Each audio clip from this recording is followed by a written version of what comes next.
కురుక్షేత్ర సంగ్రామాన్ని ఒక్క నిమిషంలో ముగించేయగలిగే మహావీరుడైన బార్బరీకుడు శ్రీకృష్ణుడి కోసం త్యాగానికి పూనుకుంటాడు. యుద్ధాన్ని ఒంటరిగా గెలిచే శక్తి ఉన్నవాడు ఎదురు చెప్పకుండా ఎందుకు త్యాగం చేశాడు? శ్రీకృష్ణుడు బార్బరీకుడి శిరస్సుని ఎందుకు కోరతాడు అంటే దానికి ఓ కారణం ఉందట.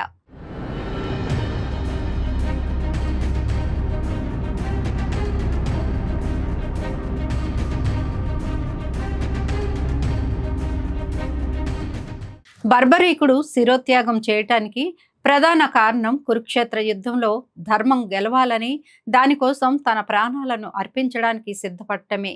అయితే యుద్ధం మొత్తాన్ని చూడాలనే కోరికతో శ్రీకృష్ణుణ్ణి కోరగా, యుద్ధం ముగిసిన తర్వాత బర్బరీకుని తలను పర్వత శిఖరంపై ఉంచి యుద్ధానికి సాక్షిగా ఉండేలా చేసి అతన్ని ఖతుశ్యామ్గా పూజించేలా చేశారు.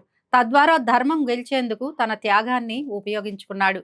బర్బరీకుడు ఘటోత్కచుని కుమారుడు. చిన్నప్పటి నుంచే అస్త్ర విద్యలో అపార ప్రతిభ కనబర్చేవాడు. 3 అస్త్రాలతో 3 లోకాలను జయించగల శక్తి అతనికి ఉండేది. కురుక్షేత్ర యుద్ధంలో పాల్గొనడానికి వెళ్ళినప్పుడు కృష్ణుడు అతని శక్తిని పరీక్షించి యుద్ధంలో ఎవరు గెలిస్తే వారి పక్షాన నిలుస్తానని అడిగాడు. బర్బరీకుడు ధర్మం వైపు నిలబడతానని చెప్పాడు.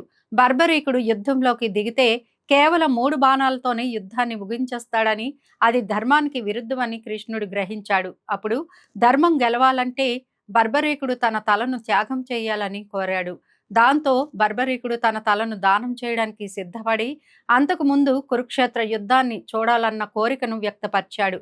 దాంతో బర్బరీకుని త్యాగాన్ని, భక్తిని మెచ్చి కృష్ణుడు అతని కోరికను మన్నించి అతని తలను పర్వత శిఖరంపై ఉంచి యుద్ధాన్ని చూసే భాగ్యాన్ని కల్పించాడు.